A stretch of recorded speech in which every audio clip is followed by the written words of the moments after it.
Kathie Lee Gifford, widow of Frank Gifford, says NFL legend was dying long before he died. The Pro Football Hall of Famer died in 2015. Frank Gifford is widely regarded as one of the best players in NFL history. He was a six-time All-Pro, spent his entire career with the New York Giants and is a member of the team's Ring of Honor. Gifford died of natural causes at his Connecticut home in 2015 at the age of 84.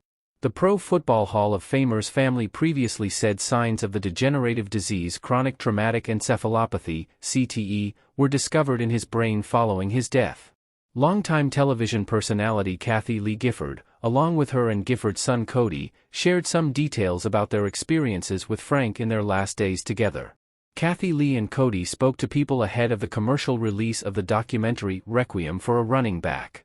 "The NFL gave my father a life," Cody told People. "But, at the same time, there were dangers." Gifford's son recalled one of the final nights he spent with him, saying, "In the span of 1 minute or 2 minutes, he had forgotten everything I had just said." Frank Gifford moved to the broadcasting booth shortly after he retired from the NFL. In the 1980s he became one of the most recognizable voices of Monday Night Football, handling play-by-play duties for the 1985 Super Bowl between the San Francisco 49ers and Miami Dolphins. Requiem for a Running Back tells the story of former football star Lewis Carpenter. Following Lewis' death, his brain was donated to researchers, who determined he had an advanced form of CTE. Gifford appears in the documentary. The film is now available on Amazon Prime Video and various other streaming services. Kathie Lee and Cody are hopeful the commercial release of the documentary will increase awareness about CTE. The Boston University CTE Center has heavily researched the disease and describes it as a progressive degenerative disease of the brain found in athletes, and others, with a history of repetitive brain trauma, including symptomatic concussions as well as asymptomatic non-concussive hits to the head.